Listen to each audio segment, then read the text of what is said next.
What's up, guys? So welcome back. We are actually going to be working on this baby today. We are actually going to find out. This is a very common symptom as far as the grills falling off. So we're gonna go ahead and find out a way to get that fixed. We are also gonna restore the headlights. In addition to that, we're gonna get this painted.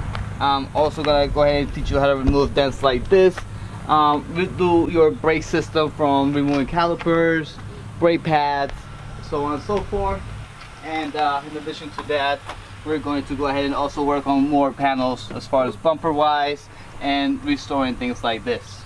Okay, so besides that, guys, we are also going to be working on the interior. I know that kind of the pillars on the BMWs, they always tend to fall, so we're also going to go ahead and repair those as well. Also, guys, let me not forget that I want to teach you guys how to actually do the proper way to detail the motor. Most people are very scared when it comes to all the electrical components, and believe me, I was when I first started too. So I'm actually going to teach you guys the right way, the wrong way, and the best way. Stay tuned.